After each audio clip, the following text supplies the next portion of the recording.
আইসিটির দ্বিতীয় অধ্যায়ের প্রথম লেকচার নিয়ে আসছি। আমাদের দ্বিতীয় অধ্যায় কমিউনিকেশন সিস্টেম ও নেটওয়ার্কিং।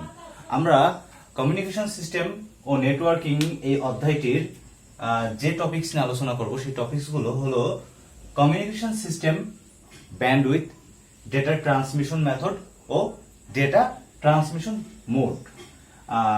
আমরা দ্বিতীয় অধ্যায় অর্থাৎ কমিউনিকেশন সিস্টেম ও নেটওয়ার্কিং এর প্রথম টপিকস নিয়ে আলোচনা করব।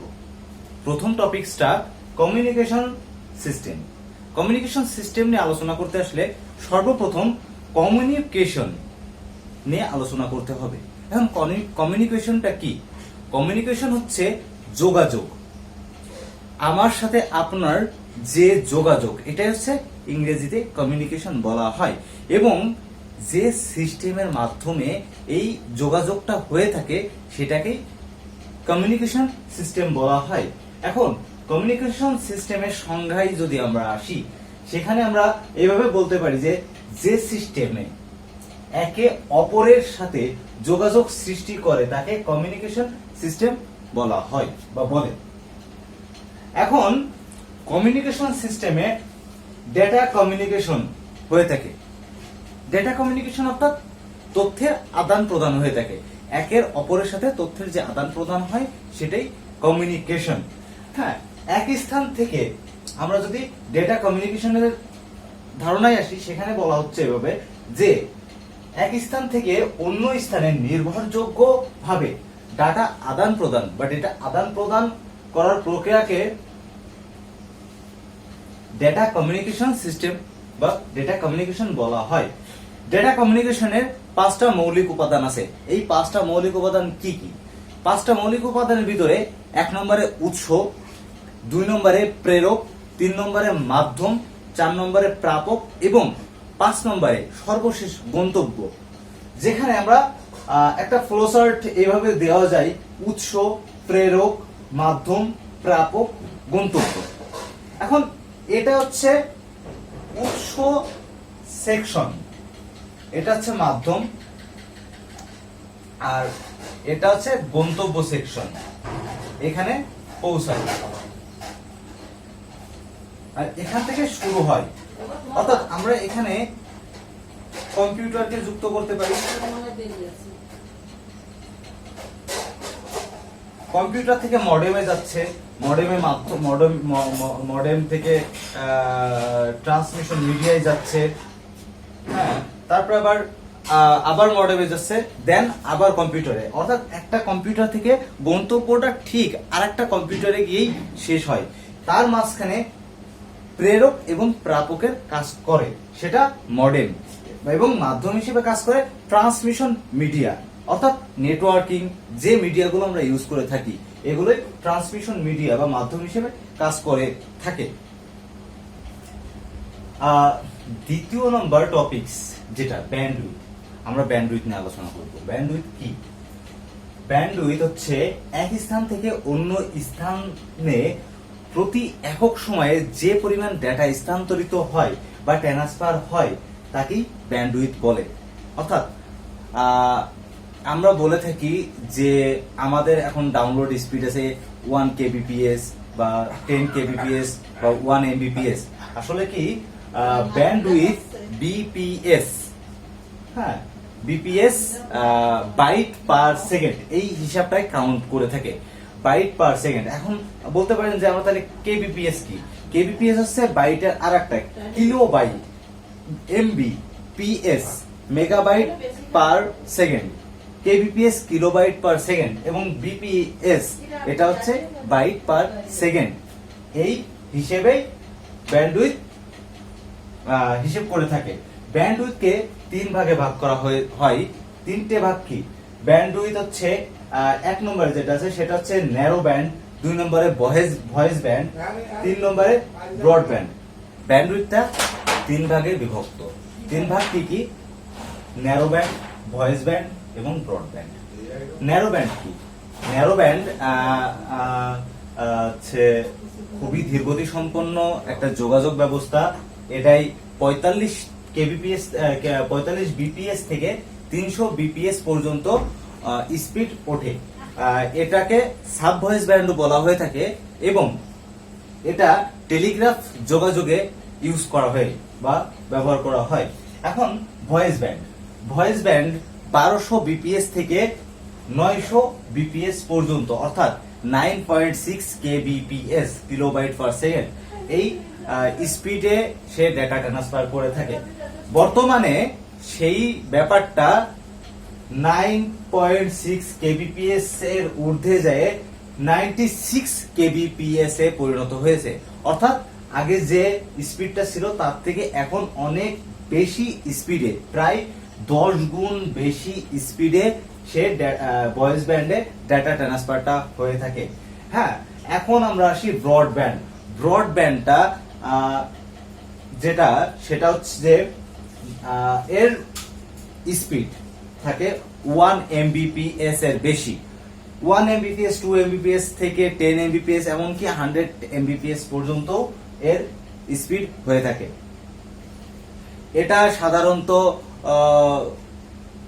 বিভিন্ন কম্পিউটারের সাথে একটা কম্পিউটারের নেটওয়ার্কিং যে ব্যবস্থা, এটা অপটিক্যাল ফাইবারের মাধ্যমে বা অপটিক্যাল তার যে অপটিক্যাল ফাইবার যেগুলো আছে অপটিক্যাল ফাইবারের মাধ্যমে ইন্টারনেটটা সাপ্লাই করে থাকে বা ডাটা সাপ্লাই করে থাকে। এই আছে ব্রডব্যান্ড।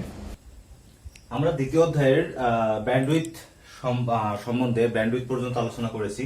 এখন আমরা তৃতীয় টপিকস ডেটা ট্রান্সমিশন মেথড, এইটা নিয়ে আলোচনা করব। ডেটা ট্রান্সমিশন মেথডটা কি? ডেটা ট্রান্সমিশন মেথড হচ্ছে এক ডিভাইস থেকে অন্য ডিভাইসে ডাটা ট্রান্সমিট হয় বিটের মাধ্যমে। এই যে বিটের মাধ্যমে ডাটা ট্রান্সমিটটা হচ্ছে, এই ট্রান্সমিটটা যে ওয়েতে ট্রান্সমিট হয় সেটাই আছে ডেটা ট্রান্সমিশন মেথড। অর্থাৎ ডেটা মনে করেন যে এক জায়গা থেকে আরেক জায়গায় যাচ্ছে, একটা মাধ্যম ফলো করতেছে, একটা মাধ্যমের মাধ্যমে যাচ্ছে। এখন যে ওয়েতে যাচ্ছে সেটাই হচ্ছে সেই মাধ্যমের ওয়ে বা মেথড। ডেটা ট্রান্সমিশন মেথডটাকে দুই ভাগে ভাগ করা হয়। দুইটা ভাগ কি? একটা হচ্ছে প্যারালাল, দ্বিতীয় আছে সিরিয়াল। এই আমরা ফ্লোচার্টে যদি আসি, ডেটা ট্রান্সমিশন মেথডটা দুই ভাগে বিভক্ত। এই দুই ভাগের ভিতরে প্যারালালের কোনো সাব ভাগ নাই, মানে আর কোনো পার্টিশন নাই। কিন্তু সিরিয়াল ডেটা ট্রান্সমিশন মেথডটাকে আবার তিনটা সাব ভাগে ভাগ করা হয়েছে। এই ভাগগুলো হচ্ছে কি কি? Synchronize transmission method, asynchronize transmission method এবং আইসোক্রোনাস ট্রান্সমিশন মেথড। আমরা প্যারালাল, সিরিয়াল এবং সিরিয়ালের এই তিন ভাগ অর্থাৎ সিনক্রোনাস, অ্যাসিনক্রোনাস এবং আইসোসিনক্রোনাস এই তিনটা নিয়ে এখন আলোচনা করব। ডেটা ট্রান্সমিশন পদ্ধতির প্রথম যেটা parallel data transmission. Parallel data ট্রান্সমিশনটা আসলে কি? যে ডেটা ট্রান্সমিশন পদ্ধতিতে ডেটার বিট বিন্যাস সমান্তরালভাবে এক ডিভাইস থেকে অন্য ডিভাইসে স্থানান্তরিত হয় তাকে প্যারালাল ডেটা ট্রান্সমিশন বলে। এখন ডেটা ট্রান্সমিশন পদ্ধতিতে কিভাবে ডাটা যায়? সাধারণত এটা খুবই ব্যয়বহুল। এটার কারণ হচ্ছে যে এটা সমান্তরালভাবে, মানে যদি আমরা 8 বিটের জন্য মানে 8টা ডিভাইসের সাথে কানেক্ট করি তাহলে এক একটা করে যাবে। 8টার জন্য 8টা, যেমন মনে হয় যে D7 এটা আছে রিসিভিং সাইড আর এটা আছে ট্রান্সমিটিং সাইড। তো 8 বিটের জন্য 8টা তার সমান্তরালভাবে ও বিট পাস করে থাকে, যেটা একটা তার বা একটা ওয়্যার একটা ডেটা ট্রান্সমিট করে থাকে। এটাই হচ্ছে প্যারালাল ট্রান্সমিশন পদ্ধতি, ডেটা ট্রান্সমিশন পদ্ধতি। এটা খুবই ব্যয়বহুল, কারণ প্রত্যেকটা ডেটার জন্য আলাদা আলাদা করে আমাদের ওয়্যার লাগতেছে। যাতে আর সাধারণত এটার কারণ কি, এটার জন্য আরেকটা প্রবলেম হচ্ছে, আমরা অসুবিধা বলতে পারি এটাকে। এটা হচ্ছে যে ডেটা যেহেতু সমান্তরাল ভাবে পাস হচ্ছে সেহেতু অনেক বেশি ওয়্যার লাগতেছে, অনেক সময় লাগতেছে। এই কারণে এটা বর্তমানে সবথেকে কমই ইউজ করা হয় যেটা প্যারালাল ডেটা ট্রান্সমিশন। আমরা দ্বিতীয়ত যাব হচ্ছে সিরিয়াল ডেটা ট্রান্সমিশন পদ্ধতিতে। Data transmission, serial data transmission. Serial data ট্রান্সমিশনটা কি? সিরিয়াল ডেটা ট্রান্সমিশন যে ডেটা ট্রান্সমিশন পদ্ধতিতে ডেটার বিট বিন্যাস একটি একটি করে সিরিয়াল অনুক্রমে একটি ডিভাইস থেকে অন্য ডিভাইসে স্থানান্তরিত হয়। অর্থাৎ কি, আমরা যখন ধরেন এই যে এখানে একটা কম্পিউটার আছে, এখানে একটা কম্পিউটার আছে, এখানে একটা কম্পিউটার আছে, আমরা যদি প্যারালালে যেতাম তাহলে কি হতো, এটা এর সাথে সংযুক্ত হচ্ছে, আবার এটা আরেকটা তার দিয়ে এর সাথে সংযুক্ত হচ্ছে। কিন্তু আমরা সিরিয়ালে যেটা করতেছি, সিরিয়ালে আসলে হচ্ছে যে একটাই তার, মনে করেন যে একটা তার দিছি, এই একটা যুক্ত, এই একটা যুক্ত, এই একটা যুক্ত, অর্থাৎ আর মাঝখানে যদি এই জায়গায় একটা রাখি তাহলে কি এইটা একটা দুইটা তিনটা চারটা কম্পিউটার আমরা একটা তারে সিরিয়ালে যুক্ত করতে পারছি, অর্থাৎ এক তারের সাথে যুক্ত আছে। এটা হচ্ছে সিরিয়াল। সিরিয়াল বলতে একের পর এক। হ্যাঁ, সিরিয়ালে কিভাবে ডেটা ট্রান্সমিট হচ্ছে, যখন আমরা সেন্ডার অর্থাৎ কম্পিউটার থেকে যখন একটা ডেটা ট্রান্সমিট হচ্ছে, সর্বপ্রথম কিন্তু সেন্ডার থেকে যে ডেটা ট্রান্সমিট হয় সেটা প্যারালালে হয়ে থাকে, অর্থাৎ এক একটা বিট করে পাস বা ট্রান্সমিট হয়। এখন ট্রান্সমিট হওয়ার পরে যখন আমাদের আরেকটা কনভার্টার থাকে parallel to serial converter, parallel to serial কনভার্টারে যায় সেটা প্যারালালে কনভার্ট হয়ে যায়, অর্থাৎ সে প্যারালাল না, প্যারালাল থেকে সিরিয়ালে আসছে। হ্যাঁ, প্যারালাল থেকে সিরিয়ালে কনভার্ট হওয়ার পরে বিটগুলো সিরিয়ালে সাজায় একের পর এক একটি একটি করে সে স্থানান্তরিত করে। আর প্যারালালে যেটা হচ্ছে যে একবারে ট্রান্সমিট হচ্ছে, এটা প্রবলেম করে আর কি। কিন্তু এখানে এক একটা করে বিট ট্রান্সমিট হচ্ছে, তাতে বিট ক্র্যাশ খাওয়ার সম্ভাবনা থাকে না। এটা যখন আবার আরেকটা ডিভাইসে যাওয়ার পরে ওটা সিরিয়াল থেকে সিরিয়াল যে ট্রান্সমিটটা হচ্ছে বা ডেটাটা আছে, এই সিরিয়ালটা প্যারালালে কনভার্ট হয়ে রিসিভারকে দেখাচ্ছে। হ্যাঁ, তো আমরা এখানে দেখতেছি যে একটা 8 বিটের একটা ডেটা ট্রান্সমিট করছে, সেটা প্যারালাল টু সিরিয়াল কনভার্টারে কনভার্ট করে সেটা 11001010, অর্থাৎ আমরা এটা বাইনারি সংখ্যায় সে ট্রান্সমিট করে নিয়েছে। নেয়ার পরে সেটা আবার অন্য ডিভাইসে যাওয়ার পরে সিরিয়াল টু প্যারালালে কনভার্ট হচ্ছে, এবং প্যারালালে কনভার্ট হওয়ার পরে আমরা রিসিভার দেখতে পারতেছি। আমরা সিরিয়াল ডেটা ট্রান্সমিশন মেথডের অ্যাসিনক্রোনাস পদ্ধতি নিয়ে আলোচনা করব। অ্যাসিনক্রোনাসটা কি? অ্যাসিনক্রোনাস পদ্ধতিকে আমরা স্টার্ট স্টপ বিট বলে থাকি। কারণ এর শুরুতে এক বিট এবং শেষে একটা বা দুইটা বিট থাকে, এই কারণে একে স্টার স্টপ ট্রান্সমিশন বলে থাকে। এই পদ্ধতিতে ডেটা ট্রান্সমিশন গ্রাহক হতে প্রেরককে ক্যারেক্টার বাই ক্যারেক্টার, অর্থাৎ 8 বিটের একটা ক্যারেক্টার বাই ক্যারেক্টারে ডেটা ট্রান্সমিশন হয়ে থাকে। এই অ্যাসিনক্রোনাস ট্রান্সমিশন পদ্ধতির বৈশিষ্ট্য হচ্ছে যে গ্রাহক যে কোনো সময়ে প্রেরক সরাসরি ডেটা ট্রান্সমিট করতে পারে এবং গ্রহীতা তা সরাসরি গ্রহণ করতে পারে।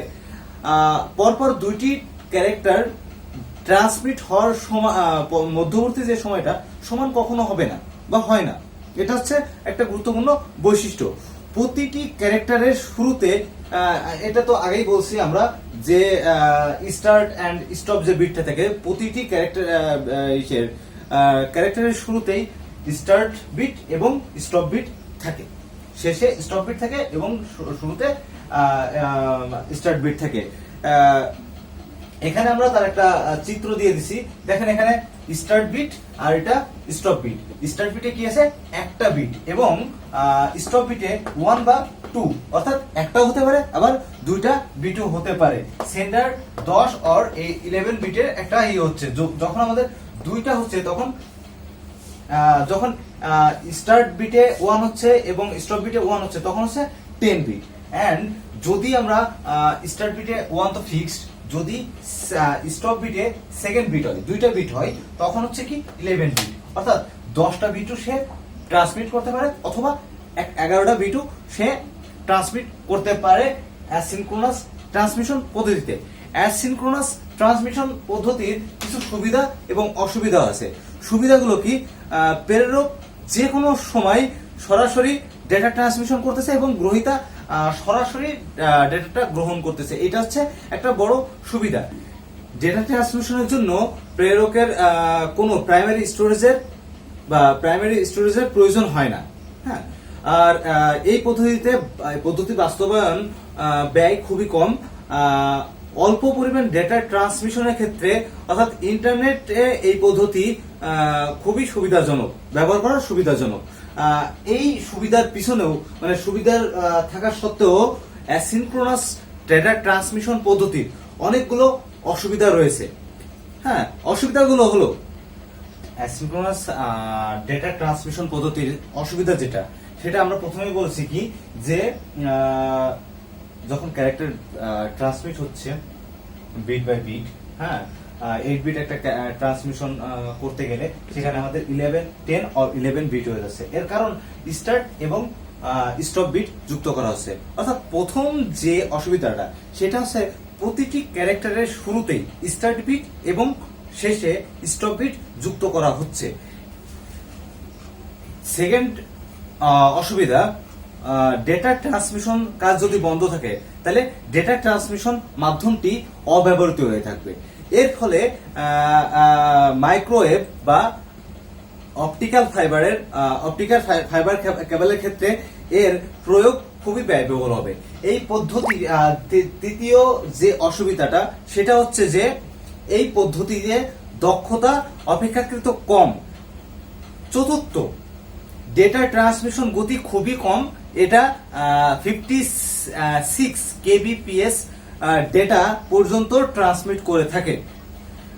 ডেটার ট্রান্সমিশন ওভারলোড খুব বেশি হয়ে থাকে, যার ফলে ডেটা মিসিং হওয়ার সম্ভাবনা থাকে। এটা অ্যাসিনক্রোনাস ডেটা ট্রান্সমিশনের অসুবিধাগুলো। হ্যাঁ, তো ডেটা ট্রান্সমিশনটা অ্যাসিনক্রোনাসের পরে আমরা এখন ডেটার অ্যাসিনক্রোনাস নিয়ে আলোচনা করলাম। এখন আমরা সিনক্রোনাস ট্রান্সমিশন পদ্ধতি নিয়ে আলোচনা করব। Data transmission synchronous data transmission পদ্ধতিতে সর্বপ্রথম প্রাইমারি স্টোরেজের দরকার হয়, কারণ সিনক্রোনাস ডেটা ট্রান্সমিশনে ডেটাগুলো প্রথমে প্রাইমারি স্টোরেজে স্টোর করে নেওয়া হয় এবং এটা এই প্রাইমারি স্টোরেজই এর একটা বড় বৈশিষ্ট্য। তো আর সিনক্রোনাস ট্রান্সমিশন পদ্ধতিতে 80 থেকে 132 ক্যারেক্টার পাস করা হয় বা ক্যারেক্টারের একটি ব্লক তৈরি করে সেটা পাস করা যায়। অর্থাৎ 132 ক্যারেক্টার পর্যন্ত সিনক্রোনাস ট্রান্সমিশন পদ্ধতিতে ডেটা ট্রান্সফার করতে পারে। হ্যাঁ, ডেটা ট্রান্সফারটা হয় কি, এখানে সিনক্রোনাস ডেটা ট্রান্সমিশনে আমরা যেমন অ্যাসিনক্রোনাস ডেটা ট্রান্সমিশনে দেখছি যে স্টপ বিট এবং স্টার্ট বিট এবং স্টপ বিট, তেমনি সিনক্রোনাস ডেটা ট্রান্সমিশন পদ্ধতিতেও দুইটা, একটা আছে টেইলার সিগন্যাল এবং একটা হেডার সিগন্যাল। অর্থাৎ একটা শুরুর সিগন্যাল আর একটা শেষের সিগন্যাল, অর্থাৎ হেড এন্ড টেল, তার মাঝখানে বডি এন্ড এই জায়গা তো আপনার ডেটা ট্রান্সমিট হচ্ছে। 8 বিট বলেন, তারপরে যদি আমরা 16 বিট বলি, যে কোনো বিটের একটা ডেটা ট্রান্সফার হচ্ছে, সেটার ক্যারেক্টার কত পর্যন্ত হবে? 132 এর লিমিটেশন, 132 পর্যন্ত এই ক্যারেক্টারের লিমিট থাকবে। হ্যাঁ, আমরা data transmission synchronous data transmission পদ্ধতির অসুবিধা নিয়ে আলোচনা করব। ট্রান্সমিশন পদ্ধতির সুবিধা, এটা দক্ষতা তুলনামূলকভাবে অত্যন্ত বেশি।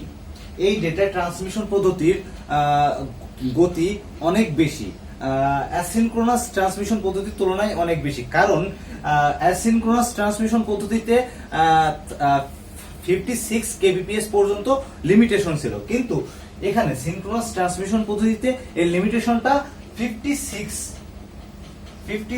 kbps থেকে 1000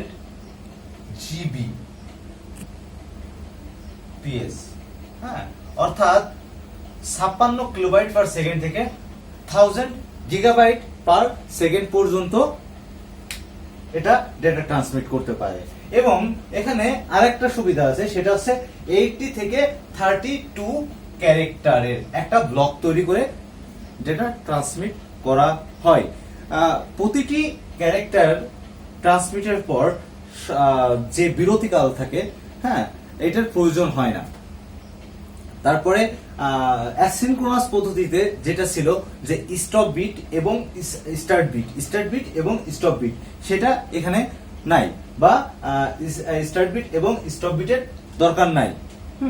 তারপরে বেশি পরিমাণ ডেটা ট্রান্সমিটের ক্ষেত্রে ইন্টারনেটে এই পদ্ধতি ব্যবহার সুবিধাজনক, খুবই সুবিধা পাওয়া যায় ইন্টারনেটে এই পদ্ধতি ব্যবহার করলে।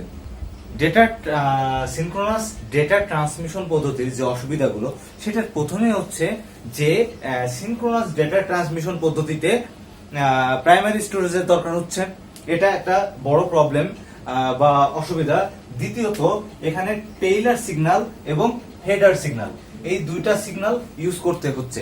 দুইটা সিগন্যাল মানে শুরুতে একটা সিগন্যাল দিতে হচ্ছে হেডার সিগন্যাল, এবং শেষ হওয়ার সময় একটা সিগন্যাল হচ্ছে টেইলার সিগন্যাল।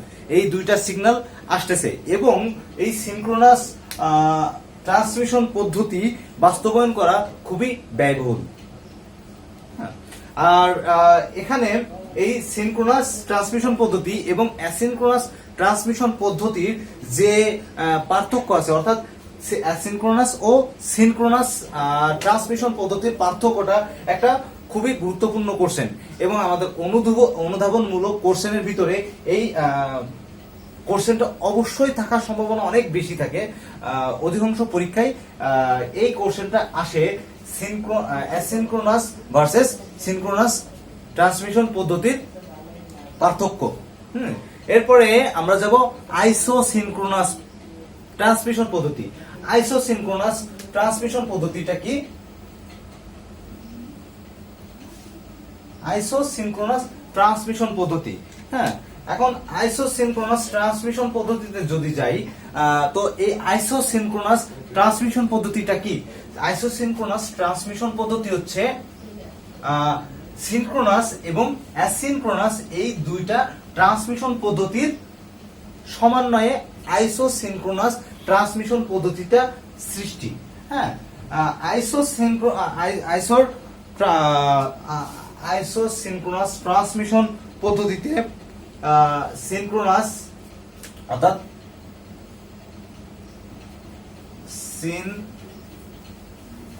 সিনক্রোনাস ও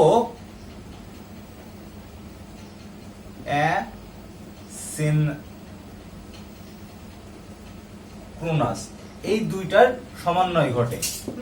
এই দুইটা সমন্বয় করে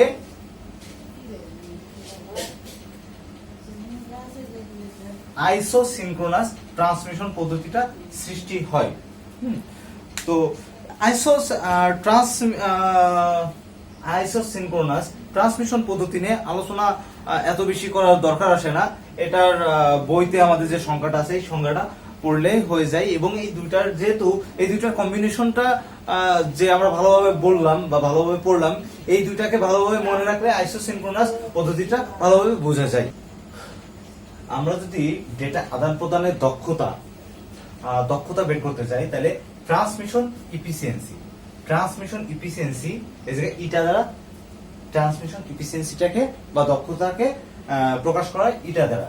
ইটার এখানে যদি প্রকৃত ডাটা বাই মোট প্রেরণকৃত ডেটা ইকুয়াল 100 করি, তাইলে আমাদের ট্রান্সমিশন ইফিসিয়েন্সি বা দক্ষতা আদান প্রদানের দক্ষতাটা বের হবে।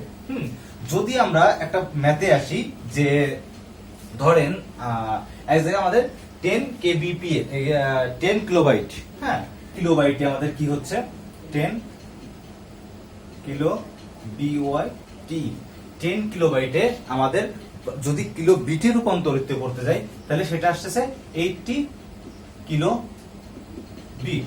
হ্যাঁ, এই 80 কিলো বিট বা 10 বাইটটা যদি ট্রান্সমিট করতে যাই, তাহলে আমাদের আরো অতিরিক্ত কিছু কিলোবিট সংযুক্ত করতে হয়। এই অতিরিক্ত কিলোবিটটা কি? একটা আছে স্টার্ট বিট আর একটা হচ্ছে stop bit. Start and stop বিটে আমাদের 3টে বাইট, অর্থাৎ 8 বিটে অতিরিক্ত সংযুক্ত হচ্ছে 8 বিটে অতিরিক্ত সংযুক্ত হচ্ছে কত বিট? 3 বিট। হ্যাঁ, তাইলে 1 বিটে কত হচ্ছে? 3/8 বিট। হ্যাঁ, তাইলে 80 বিটে কিলোবিট, অর্থাৎ হ্যাঁ এখানে সবগুলো কিলোবিট হবে।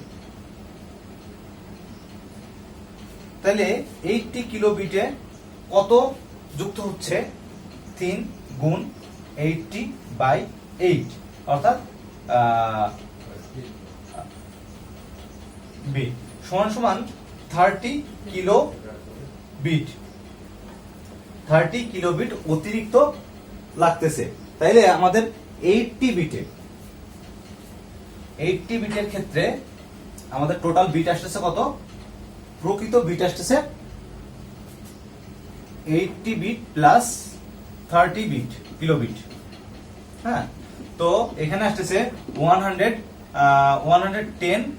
Kilo bit.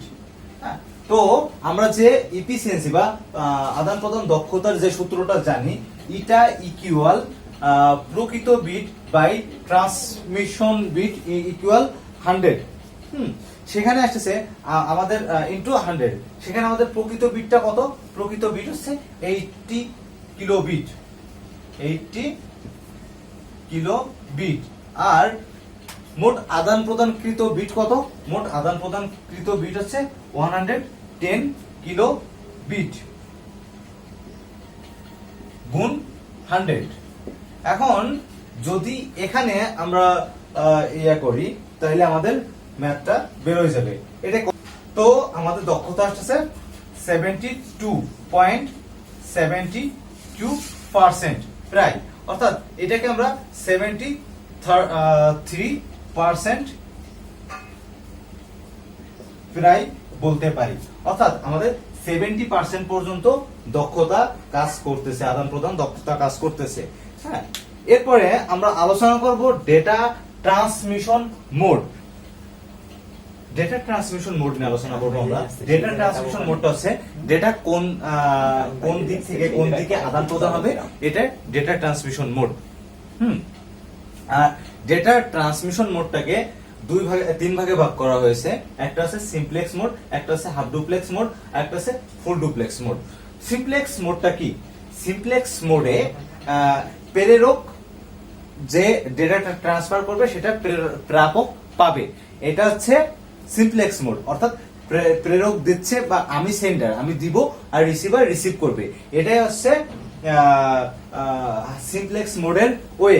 আমরা যে রেডিও টেলিভিশন ব্রডকাস্টিং যে ব্যাপারটা আসে, হ্যাঁ রেডিওতে যেটা আসে, এগুলোতে কি হয়, যখন ব্রডকাস্ট হচ্ছে তখন ওখান থেকে ব্রডকাস্ট হচ্ছে, আমরা এই জায়গা থেকে শুধু দেখতে পারতেছি, আমরা ওটাকে আবার ওদের সাথে কথা বলতে পারতেছি, কমিউনিকেশন করতে পারতেছি না।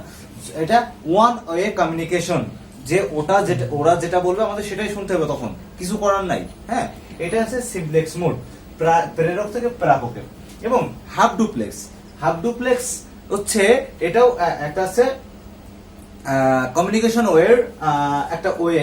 এখানে প্রেরক প্রাপক দুইজনই কথা বলতে পারে, কিন্তু এখানে একটা অসুবিধা হচ্ছে যে আমরা যখন একজন প্রাপক কথা বলবে তখন আরেকজন অপর প্রান্ত থেকে শুধু শুনবে, তাকে আর বলার সুযোগ নেই।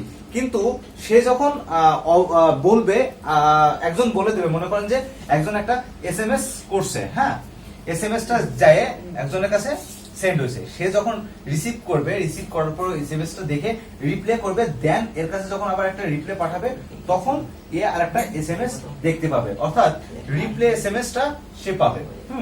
তো এখানে হচ্ছে কি ওয়ান ওয়ে কমিউনিকেশনই। এখানে আমরা এসএমএসটাকে হাফ ডুপ্লেক্সের ভিতরে রাখতে পারি। তারপরে হচ্ছে আপনার ওয়াকি টকিতে যে আমাদের কথা বলা হয়, যখন মনে করেন যে ওয়াকি টকিতে কথা বলছি, এটা কি হয় যে ওয়াকি টকিতে যখন কথা বলতেছি, আমি কথা বলার সময় আমার অপর প্রান্ত আছে, সে তখন শুনতেই পারবে, সে যদি বলে তাহলে কথা বলতে শুনতে পাবে না। হ্যাঁ, তো ওখানে কি হয়, যখন আমি কথা বলে ছেড়ে দিই, ওভার ওয়াকি টকিতে একটা সিম্পল কথা ইউজ করা হয়, ওভার। এই ওভারটা যখন বলা হয় তার মানে আমার কথা শেষ হয়ে গেছে। এখন আপনি বলতে পারেন, হ্যাঁ আপনি কথা শুনে ফেলছেন, আপনি এখন আপনার রিপ্লাইটা দিতে পারেন। ওয়াকিটকিতে হাফ ডুপ্লেক্স মোডটা ইউজ করা হয়েছে। হ্যাঁ, এটা ওয়ান ওয়ে কমিউনিকেশন সিস্টেমই, two way communication, half two way communication, full two way communication না। হ্যাঁ, আমরা যদি ফুল ডুপ্লেক্স মেথডে আসি, ফুল ডুপ্লেক্স মেথডেও প্রাপক বা প্রেরক এবং প্রাপক বা প্রেরক এই দুটোই একইভাবে কাজ করে। এখানে কি আমরা মোবাইলে যখন কথা বলি, এখানে হয় কি আমরা মোবাইলে কথা বলতেছি, মোবাইলে কথা বলার সময় আমি যখন তার সাথে কথা বলতেছি, ধরেন আপনার সাথে আমি কথা বলতেছি, সাথে সাথে আপনি রিপ্লাই দিতে পারতেছেন, আপনি কথা বলতেছেন, আমি সাথে সাথে রিপ্লাই দিতে পারতেছি, অর্থাৎ মনে হচ্ছে যে সামনাসামনি কথা বলতেছি। হ্যাঁ, এটা হচ্ছে হাফ ডুপ্লেক্স। এটা হচ্ছে ফুল ওয়ে কমিউনিকেশন সিস্টেম, অর্থাৎ টু ওয়ে কমিউনিকেশন সিস্টেম, দুই প্রান্ত থেকেই সমানভাবে কথা বলতেছি। হ্যাঁ, তো আমাদের ডেটা ট্রান্সমিশন মোডের প্রথম যে তিনটা ভাগ আছে, যে তিনটা টপিকস আছে, সিমপ্লেক্স, হাফ ডুপ্লেক্স এবং ফুল ডুপ্লেক্স, এই তিনটা নিয়ে আমাদের কথা বলা বা আলোচনা শেষ। এই ডেটা ট্রান্সমিশন মোডের আলোচনা শেষ করেই আমি আমাদের সেকেন্ড চ্যাপ্টারের অর্থাৎ কমিউনিকেশন সিস্টেম অ্যান্ড নেটওয়ার্কিং এর প্রথম লেকচারটা শেষ করছি এবং শিক্ষার্থীদেরকে আমি দোয়া করি যাতে তারা ভালো কিছু করুক।